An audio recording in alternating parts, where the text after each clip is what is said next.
What's up, YouTube? So in this video, I'm going to be talking about Kellen Mond, quarterback out of Texas A&M.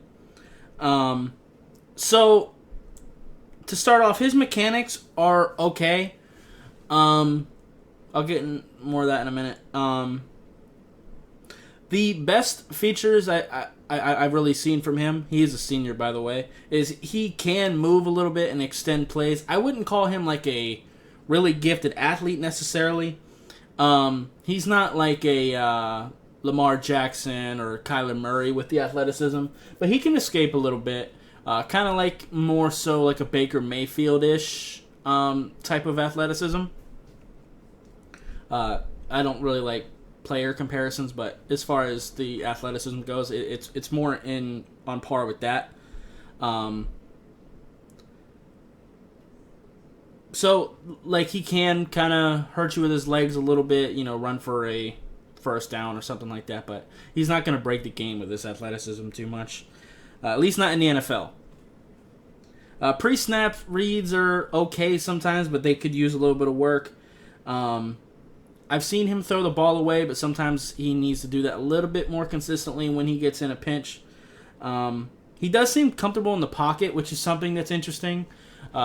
And honestly, a pretty good sign. A lot of times when quarterbacks, you see that one of their better features is their escapability. A lot of times they're not very comfortable in the pocket. That's not the case with him. His arm strength is okay. It's not great. It's not terrible. It's just okay. I kind of wish some of his other traits were a little bit better to kind of make up for that, but that's just not the case. Accuracy is very inconsistent. It looks good sometimes, but it's nothing consistent at all. One thing I will say is Texas A&M does allow him to survey the whole field. That doesn't mean he does it well, but they let him do it.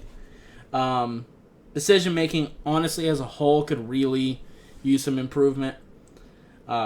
He has a tendency to hold the ball a little too long, kind of like a lot of quarterbacks that escapability is their best feature. And one thing I really noticed, too, is he does not handle blitzes very well. When he gets pressured, a lot of times he'll roll out and run when he doesn't need to, or he'll make an ill-advised throw. Like I said, I'd like to see him learn to throw the ball away, or even sometimes just take the sack. Just live to play another down. You don't have to try to force anything or take any unnecessary punishment. But he really has he kind of breaks down when he gets pressured, and that's honestly the biggest worry for me, because there's not a whole lot to do to fix that. He is a senior, so he's most likely going to have to come out in this class. The best thing for him is to try to get on a team with a decent quarterback coach to develop him, because I don't think he's ready right now. His inability to handle pressure is going to be a problem, in my opinion.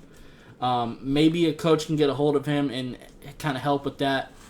Maybe teach him some things about, sliding protections and stuff like that. Could maybe help him. And one thing, too, if he's with a team with a good offensive line, maybe he can do okay. But honestly, I see this guy as a backup for at least right now. It's, of course, potential that he could develop and be a decent player, but as of right now, I'm not seeing it. Not until the decision making can improve. And like I said, the arm strength is already a question for him. The athleticism is okay, but it's not like elite in the NFL. And that would be fine. It's already going to set you back, but you can, like, for example, Kirk Cousins, right? His arm strength is pretty average. His athleticism is pretty average. But his decision making is a little bit above average. His accuracy is above average. That's not the case with Kellen Mond. So yeah, it's kind of a rough go. He needs a lot of work, to be honest. So and his mechanics could afford to be a little bit more consistent too. So yeah, definitely a development player. I wouldn't touch him the first 2 days of the draft. He's a day 3 or undrafted guy to me. But that's just my opinion.